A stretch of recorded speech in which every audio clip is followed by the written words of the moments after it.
Well, hello, writers. Welcome to episode number 498 of Ink in Your Veins. I'm Rachel Heron, and I am so excited today.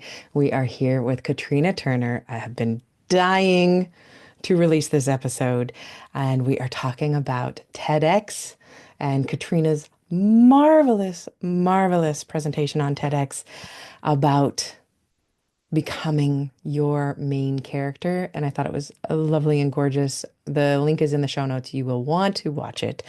And that is coming up. We also talk about making the very good case to let our potential readers make up their own damn minds about whether they want to read our books instead of doing what I always do, which is not tell anybody about it. So that's coming. You're going to love this interview coming up. What's been going on around here? Oh my gosh, I am better. I'm going to say I was going to say 70% power. I'm at 65% power.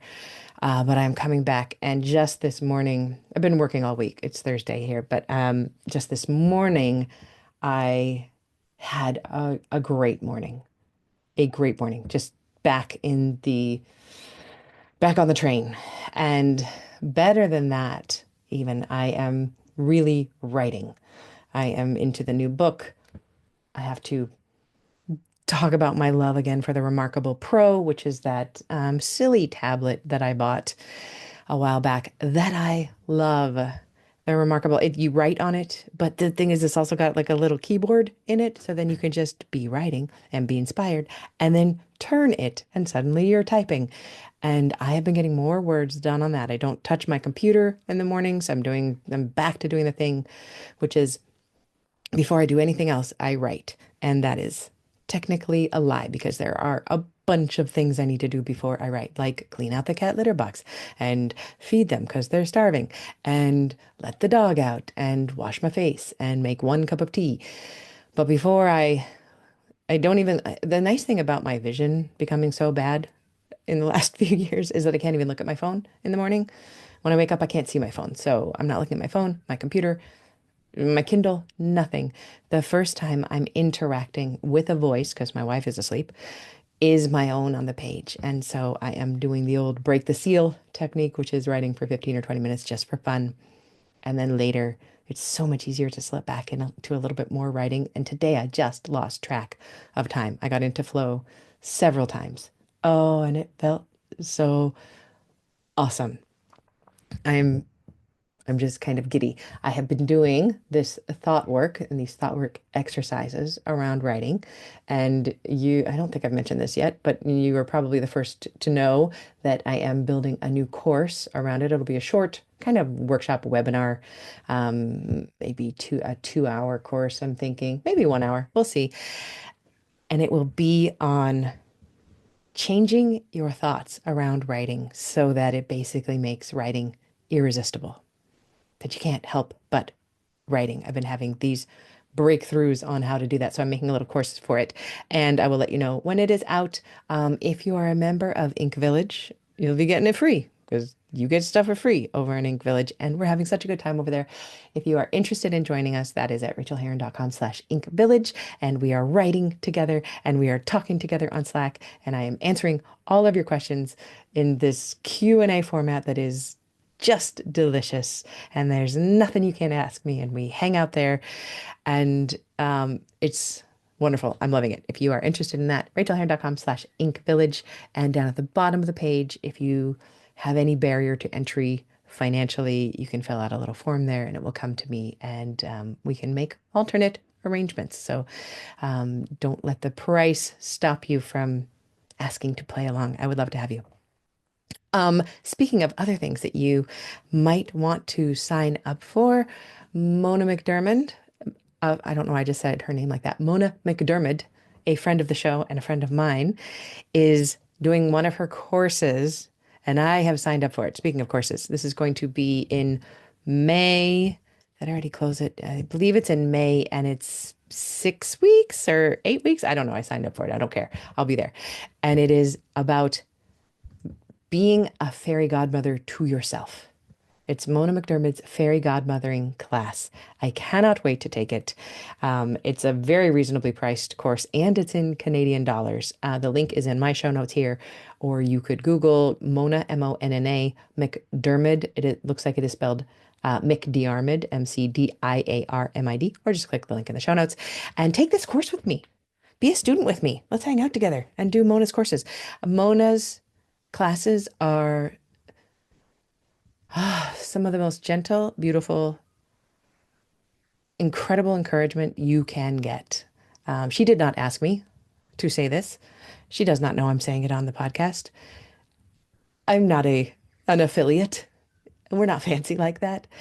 I just she's a one click for me. You know, when you have those authors that it doesn't matter what they write, you will one click it the day it comes out or you will pre-order it. I I know I was the first to sign up for Mona's course because there was a broken letter in the URL and I couldn't get in.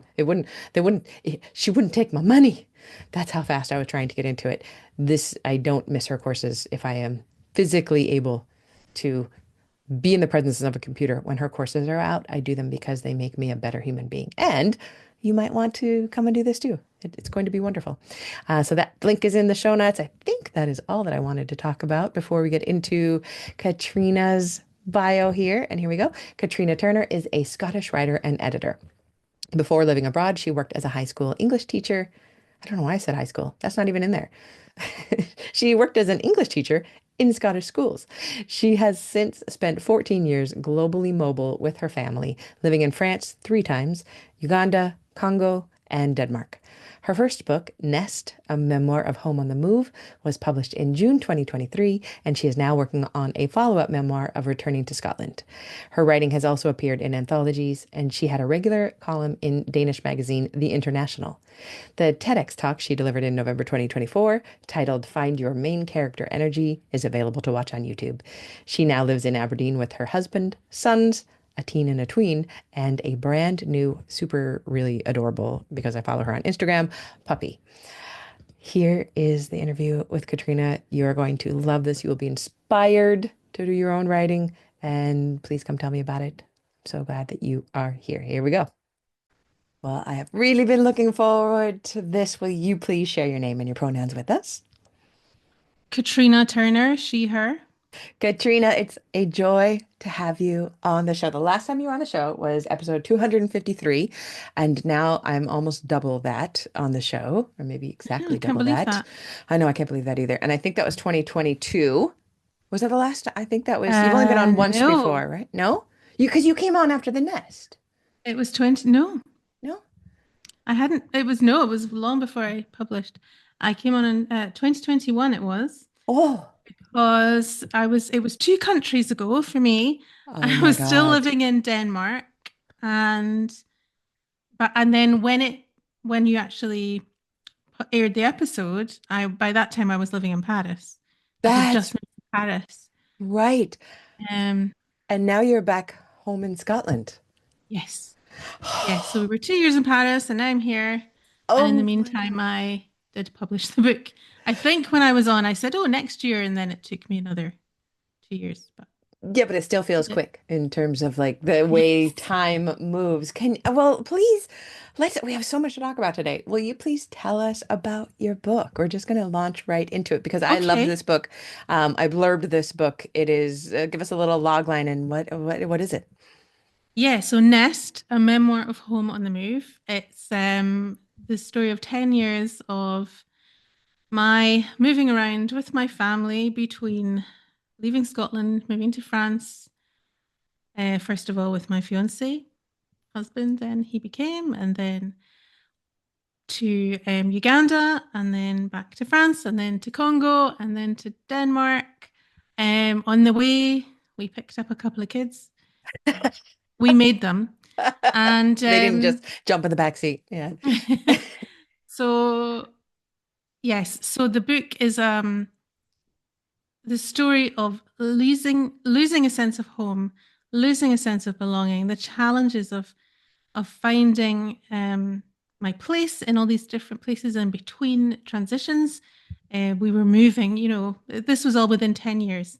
Hmm. So we were moving a lot. Um, and then and then finding it again, finding a sense of belonging and learning that home can be anywhere and everywhere. And you know that's one of my favorite core Yeah, stories that any of us have. That was my last memoir, was about exactly. finding home, Exactly. making home. What what was the experience of publishing that like? Um, well, I did it in a bit of a hurry in the end, I suppose. So, I mean, I worked on the book for 3 years, Hmm.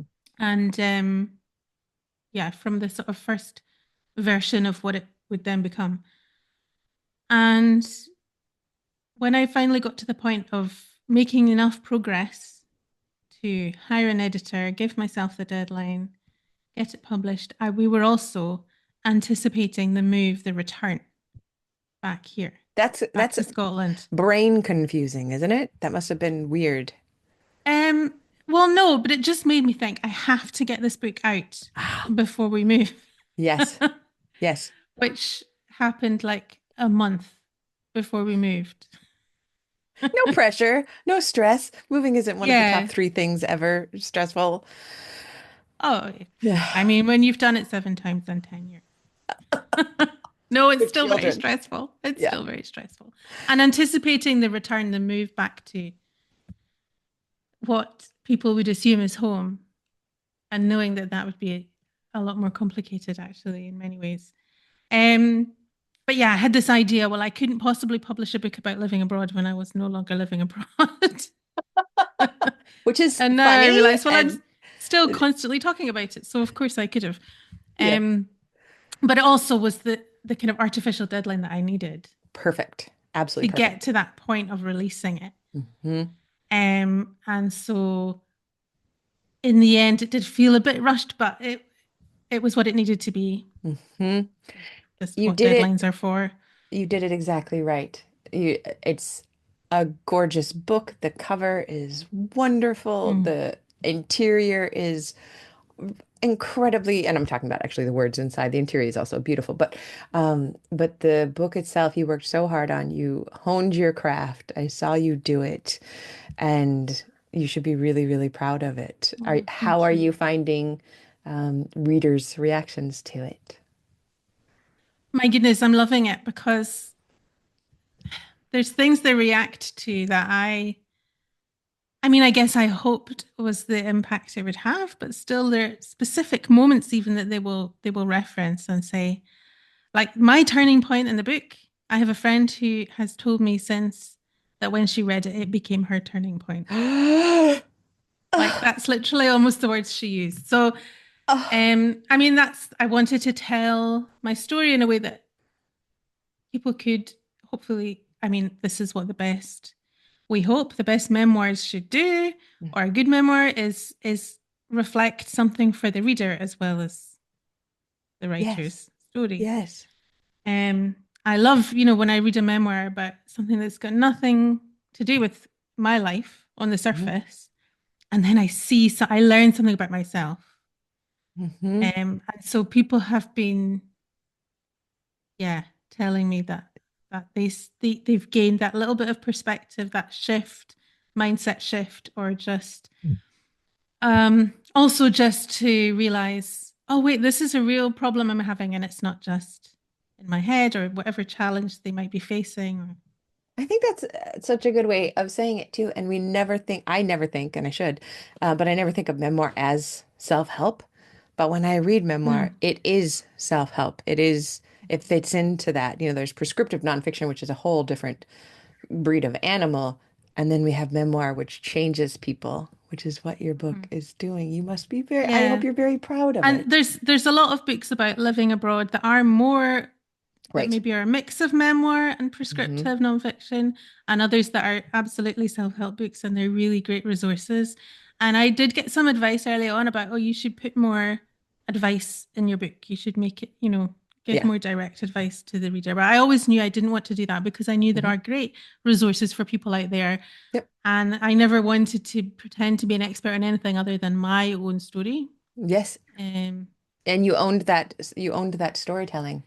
But But what happens because of that is you gain the reader's trust, and then it becomes this low level, insidious, perfectly insidious self-help, which I'm actually Hmm. working with a marketer right now for Unstuck because I never really released Unstuck. I put it out there. I sent one email and then forgot about it.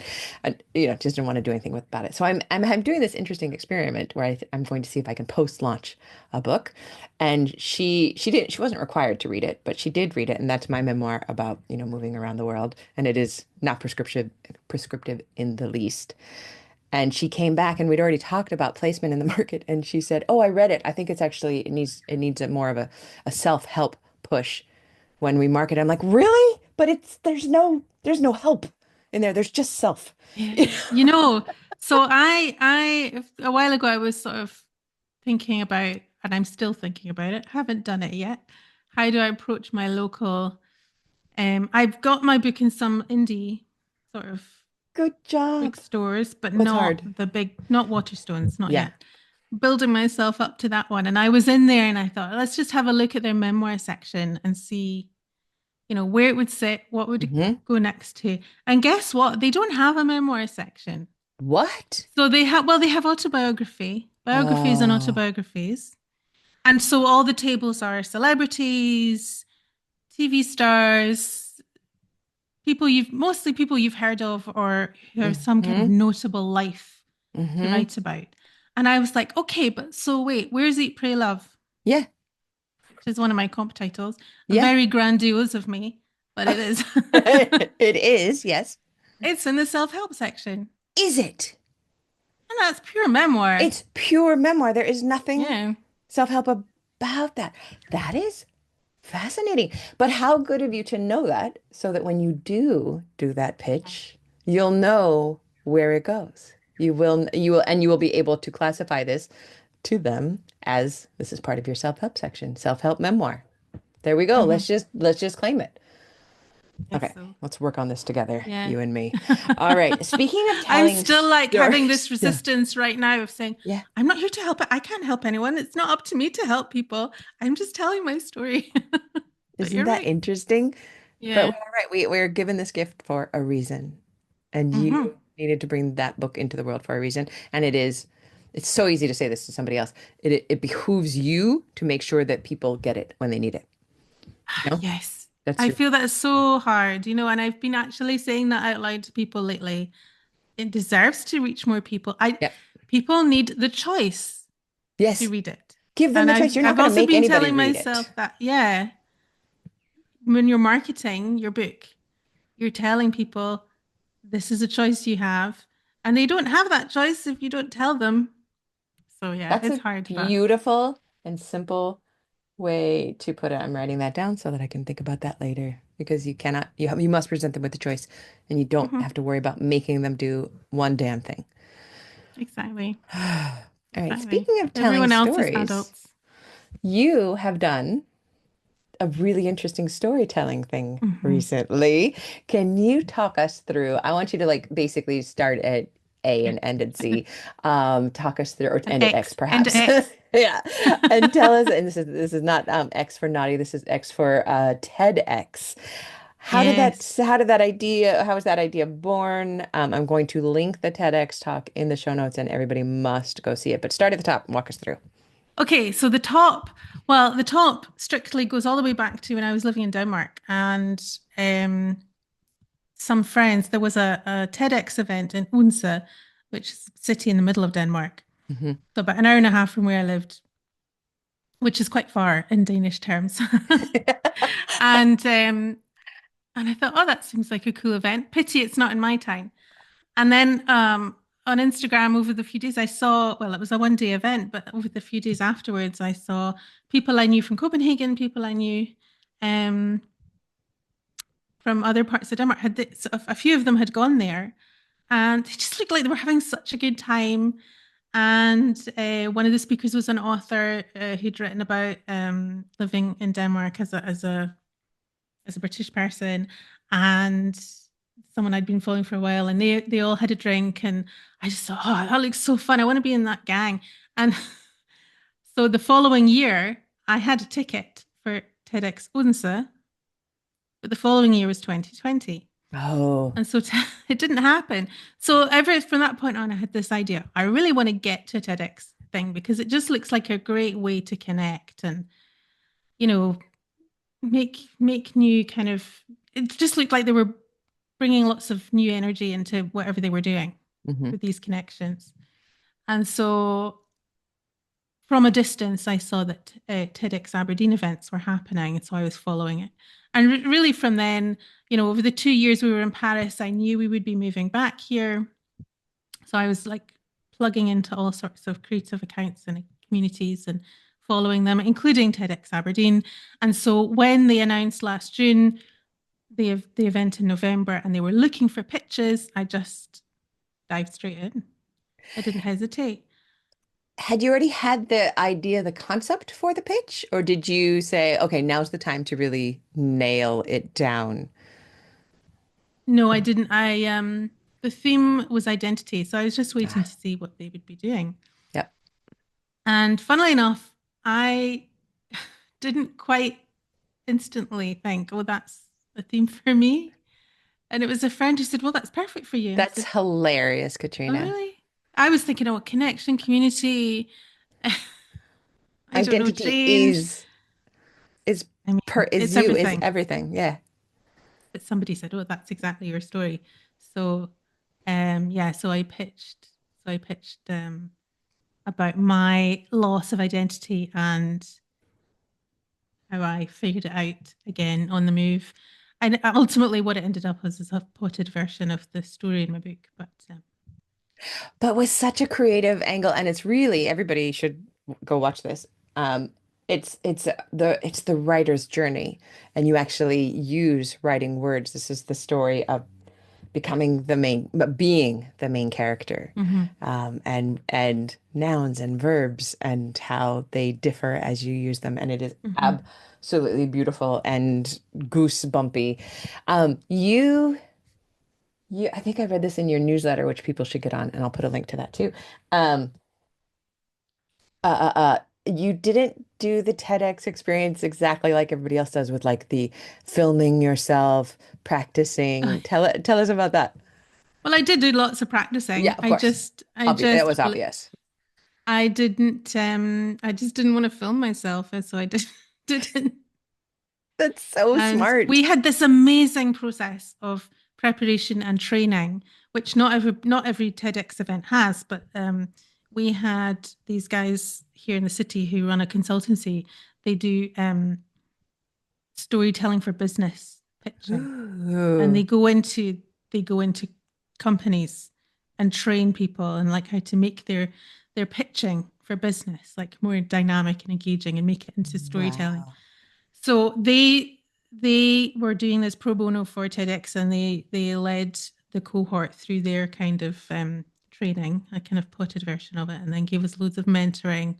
We were together every week for like 3 hours between August and November to work on it on our speeches. So we did loads of preparation, but every week they'd say, "Go off and film yourself," and I I'd just rather thought, die. I don't want to. And some weeks I did start off going, "Yeah, yeah, yeah, I'll do that. I will do that next week. I'll do it tomorrow." All week I'll do it tomorrow, and then about halfway through I thought, you know what? I don't want to. I just don't want to. And I've done theatre before, so I know I can. I don't mind if somebody tells me, they're watching me. I trust the directors to tell me, uh, Yes. if something's not right. So I trusted the rest of the team in the room every week to tell me. And then I just refused to video myself because I knew I would just get so distracted with how I looked. Exactly. The vanity That's the stroke truth. insecurity of it all. Mhm. Um, I think that yeah. was so, so, so smart. And when I watched it, I mean, I forgot that you had the theater background. Of course, I know that from your book, but it shows you were just Mm, so self-possessed and so funny. You said so many funny things, and I couldn't hear the audience laughing, and I'm sure they were, but I was like, mhm. why aren't they laughing more? They should be laughing because I'm laughing right now. Yeah, I think it's just the way they record it They record it. because They other record it people have said cleanly. that. Yeah, Yeah. yeah, exactly. Yeah, no, the S- audience were great. There's one point where I shared a clip on Instagram, and somebody said, "Oh, that look you gave at the end was perfect," and it was it was because somebody in the audience had like reacted out loud exactly the way I wanted them to. And I was able Oh, to go, uh-huh, yeah, you see? that is Yeah, no, it's a so, so, generous so good. audience at events like that. It's a Oh, generous audience. You know, I they want would. you to see. It's a goal of mine to be on there. I pitched TEDx Wellington last year, and I'm realizing Ah, now they don't have much. Don't tell them I said that, but they don't have much. They don't have like a social media, I don't think. They didn't have a theme, and I remember thinking, how do I pitch without a theme? And but you just kind of blew my mind that I could go to Auckland or Christchurch, which are not far away places. It just had not crossed my mind that I can't just walk down the street. well, something I learned is that people apply or pitch to TEDx events from all over the world because they are willing to travel Wow. And I'm sure across a TEDx country doesn't pay or for them to across a do that. There's no. Yeah.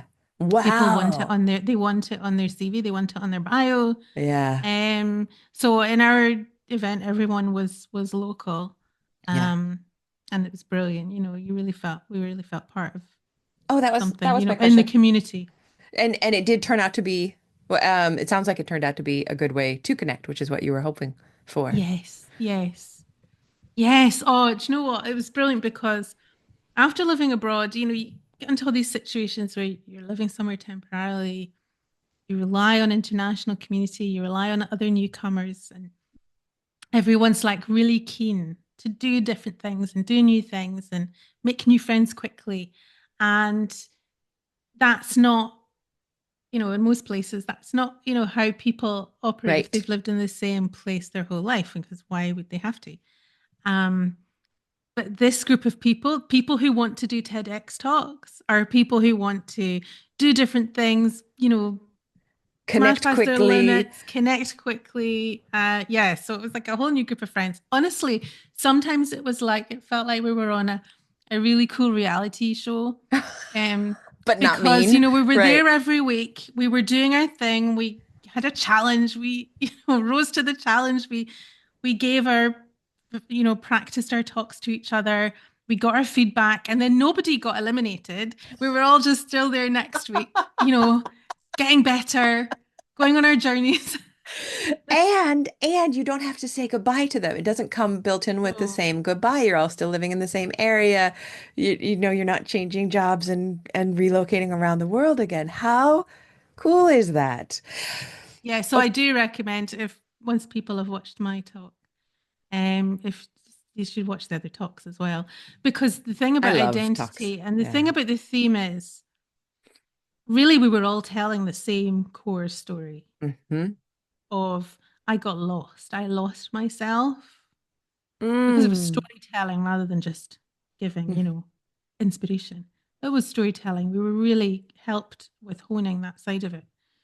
But yeah, everyone's the same core story. I lost myself, and I found myself again. I figured it out. But every story is so different as well. How much did you end up editing your original piece while you were doing the honing? So I didn't have a piece until we started. I only did the pitch. I only Nice. did the Yeah. pitch at the beginning. And so that was in June. And then in August, the process of sort of training and developing it started. And I So it knew came that was from that. coming. And so having been through the process of having been edited and Yeah. you know developing something in that way collaboratively, I knew that I didn't have to have a finished thing before we started. I knew it would just come. I knew it was going to come as part of the process. So however, it certainly went through several versions Yeah. of the script, and it had to be a script, which was something I really resisted at the beginning because having done bits of public speaking at school, you learn to not have a script. You learn to Hmm. have, you know, outlines and bullet points and And deliver then you them can naturally. respond with the audience to something that you didn't predict, and you can go there for a moment that wasn't in the script. And yeah, but you couldn't do But that for with this, we this. needed a script, first of all, because we had technical support. We didn't have Mhm. clickers, they were doing it for us. They I needed was all the. wondering that. I was looking at your Yeah. hands. Yeah. Yeah, no, we had great production team um supporting us. And then also because you know it's going to be on the internet forever, a TEDx talk. There's something like 40 million subscribers on the TEDx I saw that. YouTube channel, I saw, which does not, by the way, translate to views at of course all, not. Yeah. because there's also dozens of TEDx talks being uploaded every day, every day, and which I know because in January we're all refreshing. Are they on yet? Are they on yet? But Um, your views are already over 1,000, I believe. mhm. And I that's haven't actually checked. that's it. Those are choices. Those are more than 1,000 individual choices of people saying, "How do I want to spend my time? I'm going to spend it with this person talking about her story." And those were not all your friends. You know, No. you can count the first 50 maybe as our friends, but then after that, they're choices that people are making to stay with our voice because our voice captures them. And you've done that on a site that uploads dozens a day. I just think that's incredible. Oh, um, Yeah, but it's also like publishing a book. I still have to tell people about it. which is what you're doing right now. Yeah. Do you think that you have, and I'm going to guess that the answer is no, but do you think that there was any effect on the sales of your book? No. Yeah, yeah, that's what I would guess. Another I thing about these kind of things is you are not allowed to say, as I say in my book, No. Nest, There's no published self-promotion. by Catriona Turner. Right. Yeah. Mhm. No And the self-promotion. first thing I did was make sure, I mean, I'm not a YouTuber in any way. I have one video on there and I have a page and so that people can find me there and it directs them to, my website and Perfect. Instagram and my newsletter and so on. But um yeah, no, somebody said to me, "Oh, you must have seen a big spike in your book sales on the day." And I was like, I would have "Well, guessed not even one sale. That's what I would have guessed from that. However, I do believe that it will lead to people finding you, knowing you, following you, yes, exactly." and having that exposure is completely priceless. And also just having it in the It's just one of bio, the you know? touches. It's one Yeah, of the it's one of the whatever touches. 7 touches or yeah, Yeah, of amazing. connection. And I want to connect with people. So what is next for you? Well, I want to record the audiobook. I haven't done that yet. Yay! Oh, you'll be great. Um, I just have to kind of have a chunk of time when I can say, right, every morning or whatever, I'm going to do this for an hour so that I can start Hmm. recording it. Um, I have started writing a follow-up, which is about returning. Hmm. Um, and I started doing that month by month. And that's kind of tailed off a little bit, but that's okay because I get a really good start on it. And I have some more drafts in the works. Um, and that's been an interesting process. It's so different from writing something. But, Nest, I mostly wrote retrospectively, mostly. Whereas, you definitely know this process. Writing in real time is, well, all you can do is observe the moment. You haven't kind of got that level of reflection yet for what it's going to become. But there's something so great Um, about aggregating those reflections of the moment over time. And I always reflect back on, Lala was reading Unstuck, and she says, "Oh, I just don't. I mean, this was, only last year, and I don't remember any of this. How do you remember any of this?" I'm like, "I don't. I wrote it in the moment. I would not remember all of this. I would have remembered different things and written them differently." But we have those discrete, concrete memories that later, when we put them together into a book, add up to or affect the revelation. Would you agree? Or are you finding that as you're going oh, through? definitely. It's And do so you know cool, right? why? No, well, I tell you where I've really seen that is in the fix. Oh, which Katrina is referring to my book, The Fix, which is going to be coming Yeah, out later the this next year one. after I record it, because Katrina is also my copy editor. Brilliant, brilliant copy editor. What a And privilege that is. oh, oh, thank you. um, yeah, because I mean, there's so much to that story that could only come once you had put it all together. Yeah. And yeah, so I'm still looking forward to finding out how I'm going to put the rest of this together. And um, in some ways, I feel like, oh, I'm still getting started with this, but I have been back in the UK for a year and a half now.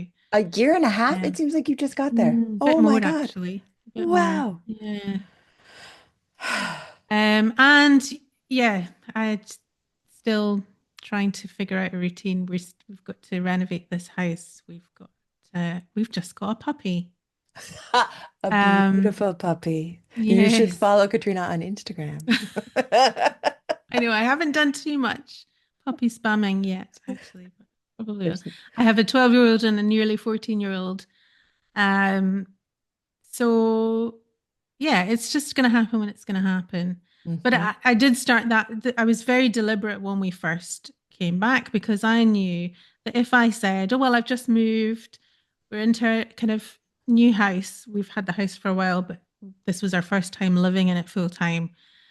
Um, if I said, "Well, I'm just going to take some time off to focus on that," I did not know when I would ever get back into work, editing. Wiser words. If anybody missed that, you were saying if you decided to take a little bit of time off to focus on something else, then you did not know when you would go back. And people never mean to stop writing. We don't Mm-hmm. mean to. We just mean to take the next 2 months to do the bathroom reno or whatever. And then Mm-hmm. we don't go back because it's so hard to go back. And you didn't do that. You set yourself another challenge. Yeah, so I set myself the challenge of writing something every month, and I made sure I had clients in the calendar as well. So I'm scaling that back a bit at the moment. Speaking But of those clients, if anybody just, clocked as I said that you're my brilliant copy editor, I don't think you're taking new clients right now.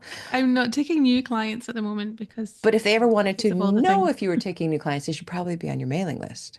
Yes, there is a mailing list for that at thewordbothy.com. I'm not sending anything really on it, But you could but if it's you there. wanted. And there's a free proofreading checklist, which is a really practical checklist of it's things that you don't have to read through your manuscript for. It's things you can search for and just tidy up before you I send don't, it to an editor. I honestly don't know if I'm on that list, and I'm going to go grab that just so I can look at it. That's I don't think amazing. I've ever even. I have this whole plan of content for it. Like it's a whole plan. There's a WordPress. There's like a load of WordPress drafts with headings and titles. All the posts I'm going to do, and I'm going to email them, and then it's going to be a book one day. But But the other thing is that you would be doing that if you needed that business right now. But you yes, don't. You're pulling exactly. back to do other That's why. things, and Yeah. that's amazing. And also, Mhm. you're just Mhm. you're so good. Please don't ever leave me. That's what I would like to. That's what I would Well, like the to thing is, I could request. never. I mean, I could never because I love it so much. And if anyone comes to me, I have been quite good recently. A couple of people have come and I've just said I'm just not available. Good. That's Um, really hard to do. it's so hard to do because I love it so much. Mhm. It's such a break for my brain from writing because writing is like the hardest part for me is first drafts, is just all the decision making. Mhm. Um, It's the worst. It's so hard. whereas when I'm editing somebody else's manuscript and it's copy editing, so Yeah. it's line level, it's Yeah. just It's late I know the stage answers. editing. Either I Mhm. know the answers or I make a suggestion and then it's the author's decision. It's not my decision. Exactly. And I know I'm like giving them good suggestions, but then it's up to them. So I just love it. I just go really into flow when I'm editing. I would be the worst copy editor ever. I miss everything. I miss everything, not only my own work, which everybody does, but I rarely see type. If I see typos on something in the world or in a book, it's egregious if Rachel sees it because I Okay. read so quickly. And so, yeah. Amazing. Okay, so there's a bunch of things we have talked about here. The word bothy.com is the word bothy, which means a little cottage. BOTHY. BOTHY.com. So go sign up there. Also, your Patreon. Do you want to talk about that and talk about where we can find Nest, all of it? Yeah, so my Patreon is where I have written about repatriation and returning. Sometimes I call it the Repat Project or Repat Journals, and I haven't got any new writing on there recently, just occasional check-ins, but I've got something new coming there. And that's also where I invite people to join me for creative coffee. So once a week, I get together on Zoom with some friends and we write together. Which And is that always in the middle appointment, of my night, so I've never been, but I yeah, think it's no. Well, it's and that's one of the fantastic. reasons Yeah. I do it because there's loads of people who do these things. It's a great way of writing. There's London Writer Salon, there's what you do. there's other things I've sort of seen in the past and wanted to join, but they're kind of on the US time zone. So And you hang I out with our won't. friend Mags in there too, right? Yes, Yes, I love yes. Mags. She's great. I met Mags at a NaNoWriMo writing. Really? So when I first moved back, it was the first time I got to go to an in-person NaNoWriMo event at a coffee shop, and she was there. And yeah, we got to talking, obviously, about writing. What a redundant sentence. Um, and Editor brain. we were talking about podcasts, and she said, "Well, I listened to this podcast. I think it was in Can Your Veins by then, but anyway, it's Rachel Herron's podcast." And I said, "Well, I know Rachel Herron." That's hilarious because I was sure that you had brought her to me instead of, yeah, and then you got to tell her that we spent lots of time in Venice together. Yeah, yeah, yeah. That's So awesome. that was fun. And then we also she and I have I haven't been doing that lately because of the puppy, but we have an in-person get Mm. together usually as well with a couple of other writers I in love town. that. Okay, so let's get So back to you anyway, can where can we find the Patreon? Where would we locate that? I think it's patreon.com/Catriona Turner, Okay. I think. And your And that's website is? Catriona. Yes, it looks like Catriona, but it is not. It's Katrina. Yes. And you can get to my website at catrionaturner.com. Perfect. And I am at Catriona Turner Books on Instagram and other places, but I'm only really on Instagram. Perfect. And I'm on Instagram a lot. And if you want to watch the TEDx talk, well, there's links to everything, obviously, from my website. But if you go to YouTube and just put my name plus TEDx, it will come up. It's so worthwhile. It's such a beautiful, beautiful piece. It made me feel seen and it made me feel inspired, which I think are the two things that I love when I watch any inspirational speaker tell their story. I felt seen and understood and inspired. Yeah, Oh, well, thank really you. well freaking done. I'm so happy that you did that. Yeah, more people need to see that. Yes, they do. I'm going to put it in the link. It'll be in the link in the show notes, people. Thank you, Katrina, for spending this time with me. I Oh so my appreciate goodness. you. Thank you so much.